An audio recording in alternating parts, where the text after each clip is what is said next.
This is the new and improved eMove Cruiser.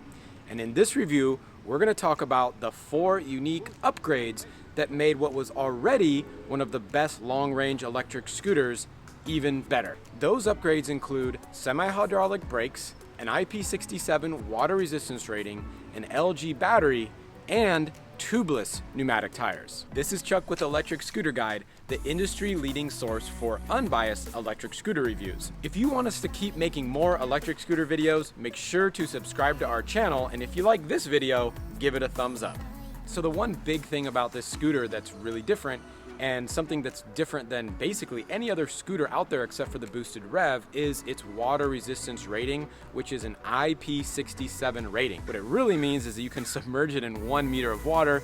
We don't recommend that, but getting it in, riding the scooter in the rain should be actually no problem. So starting here at the handlebars, one thing that's real different than the old eMove Cruiser is that the handlebars do not slip, or the grips actually don't rotate anymore.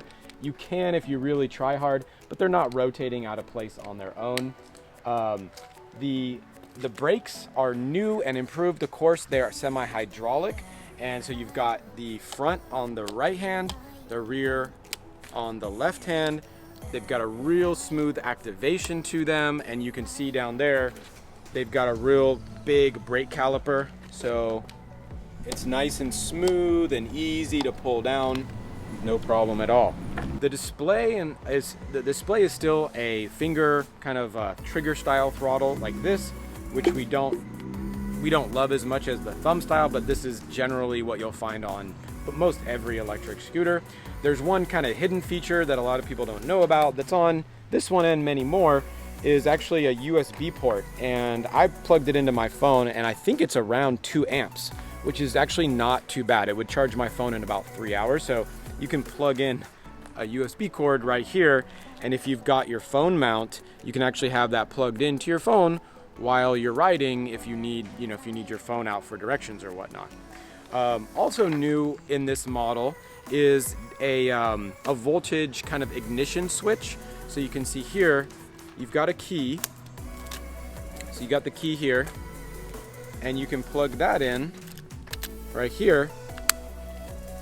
And now you've got your voltage as well as an ignition kind of cutoff switch. So now it works, and of course if you take the key out, it shuts everything down. So that's a nice, it's a nice new feature for this year's model. The other really cool thing, again, a lot of people don't notice this, but when you're trying to get an electric scooter fixed, one of the hard things is how hard it is to kind of replace parts on a scooter. With this scooter, they did actually change a lot of other things, and one of those things was that you can actually pull these right out. It's coming, there it goes. That's probably your water resistance rating right there. So as you can see, it's a 6-pin connector, and when you want to replace something like this, you actually just unscrew the 4 little screws here, and you can take this whole piece off. So if it's not working right, or you have an issue with it or whatever, not only this, but also this brake caliper, the other brake caliper, and your left side, your turn signal, your lights, and your horn, all the pieces here you can see have a connector, and you can pull them right apart and replace them when you need to. Over here on the left side, right, obviously that's a light symbol, not a horn symbol. And so you've got your lights here, which basically just turn on the front light, as you can see right there. There is a switch on the deck if you want to turn on the front button lights, as you can see here. To turn all the button lights on, you actually just press this button, and I don't know if you can see there in the camera, but it turns both the front and the rear on and off. You also have turn signal, so it's one of the few scooters with turn signal. So you just click that left, back to neutral, and then you can click it right, and you not only get that sound, but you'll get a little yellow light coming out the back of the scooter, which is kind of cool. You don't really see it well in daylight, but if you're riding at night, I think it's somewhat seeable. Yeah, it's a small yellow light. It's not huge. Finally, you've got a horn, which is this green button right below, and it sounds like this. Pretty darn loud. You definitely a little bit, when you're riding next to bicycles or other scooters, it is a little jarring for them. but if you're riding in traffic with cars, that is what you need. As you can see on the front light, just like up on a lot of the components up on the handlebars, you've got the same kind of quick release 6-pin power connector, which again, when you want to change out this light for something more bright, or you break it, you need a new one, whatever, you can simply just pop this off and replace the light. On the old eMove Cruiser, you know, you can see the light's in the same position, but check it out. When you want to replace this light, look, it's wired all the way through the scooter, and I don't even know how you'd replace that light. It would definitely be more difficult than just popping one off and popping it back on. So definitely a nice little thing that Voro Motors did to help with repairs, basically. All right, so on the new one, of course, you have these 6-pin connectors. You got 2 on each side, so all these components can be easily swapped out if something happens, if you break it, or if you just want a different type of component. Same thing with the light. So when you're ready to fold the scooter, you just pop these collars outwards. There's even an arrow in case you forget which way that they go. They can only go one way. Pop them out. You unlatch the little stem telescoping mechanism here. Push that down. Okay. You can go all the way down. That's what she said. And then you can also, then the next thing you do is you can see here, this is your kind of stem hinge. It's a pin style, which we really like because there's absolutely no wobble in this scooter. Let me just push it back up real quick. And you can see right now, the only wobble is just the whole scooter moving, but the stem itself has almost no play. I would say 0.5 millimeter of play, if that, in the actual stem, which is very, very good. So that's one thing that we really like about this scooter, is the stem is very, very solid, and that's because it's got this style lock. So what you do to pull this out is, you know, it's not going to come out just regular. You actually kind of push forward on the stem itself, and then you can see it comes out pretty easy. So you just have to put a little bit of pressure between the deck and the stem. I just sit on it. Kind of works for me. Anyway, so this goes down and it will lock in. You can see this hole right here. That's where the pin is gonna pop in. There it goes. And now, right, you can lift the scooter up like this, because it's locked in there. So you can lift it with one hand, and the scooter weighs about 55, 56 pounds. So it's, you know, you can carry it, but it's not something that you're gonna wanna carry for extended periods of time. On the front of the scooter here, one of the big differences is this 10-inch tubeless pneumatic tire, which is fantastic. It's not losing any air pressure at all. They did a really good job with this tire. It's new for this year versus the inner tube style tire that they used to have. So it's 10 inches and it's tubeless pneumatic. The deal with tubeless pneumatic is that you're less prone to flats, and if you get a flat, it's more likely that you can seal it up with tire slime rather than having to replace the whole tire. Also, the suspension, I don't believe changed at all, and you still have this kind of coil style suspension.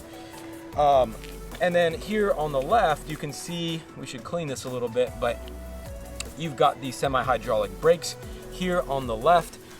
We measured the stopping distance, as we do on all scooters, from 15 miles an hour to 0. This had a very impressive stopping distance of only 11.4 feet, which is among the best scooters in the world right now for stopping distance. And a lot of that's due to the semi-hydraulic brakes, the large ventilated disc right here, and you've got, of course, one in the back as well. The old eMove Cruiser got exactly double the distance, actually, it got 22.8 feet, so definitely not anywhere near as good as this bad boy right here. So it's quite safe, right? For safety, you always want pneumatic tires because they help with comfort, safety, and stability, performance, all those things. They dampen the ride as well.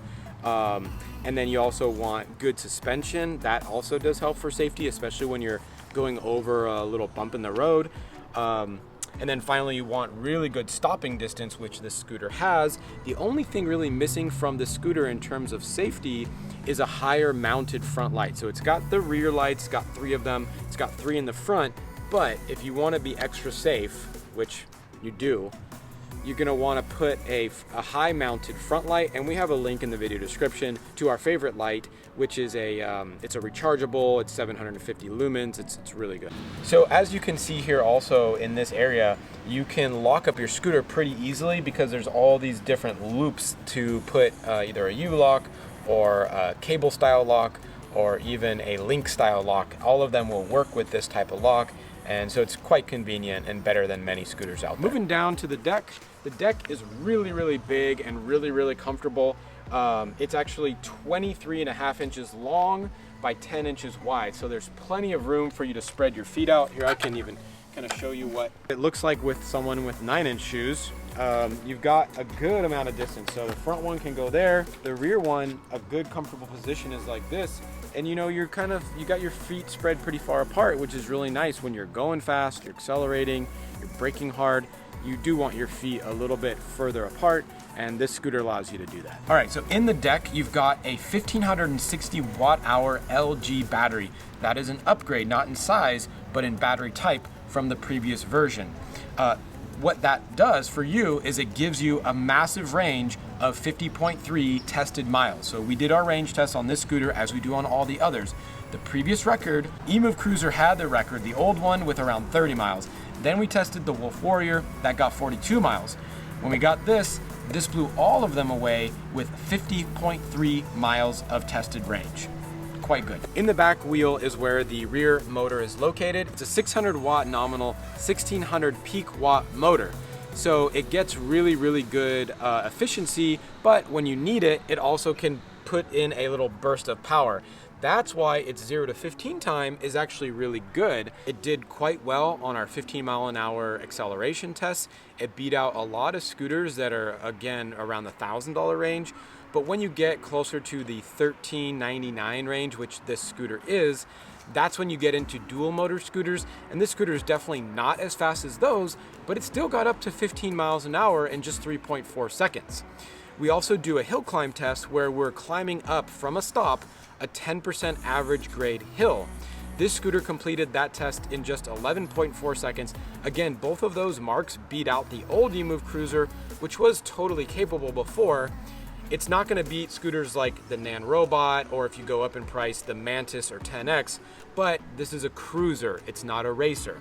Also, you can see the suspension here in the rear, which works really well, and the other brake, along with the turn signals here right at the end. The only one kind of downside that a lot of people have noticed to this scooter is that the front fender, we've taken ours off, but what happens is with a heavier rider is that the wheel is actually kind of starting to rub on the fender itself, and that the simple fix that most people have used is just to kind of shave off a little part of that fender, and then they're just fine. I still think that the eMove Cruiser is the best commuter scooter out there. Just don't be taking turns on wet leaves, and don't be taking turns or fast brakes on manhole covers, of course. The eMove Cruiser is sold by Voro Motors here in the United States. They also have international shipping, but I think it's a couple $100 extra. Definitely check out the description because we do have a pretty significant coupon code for the scooter. Voro Motors as a seller is, I think it's worthy to point out that actually they are one of the best in terms of supporting you. So we did an anonymous email test a few months back where we emailed every single seller that we could find. Voro Motors actually had the fastest response time of just 3 minutes. So they win in terms of how quickly they will support you. This is Chuck Temple with Electric Scooter Guide. I hope you enjoy watching this review. Ride safe and don't forget to wear your helmet. If you're interested in a scooter that's the same price but quite a bit faster, check out our review of the Nan Robot D5 Plus. If you want another cruiser type scooter that's a little bit less expensive, around $999, check out our review of the Skywalker 10S.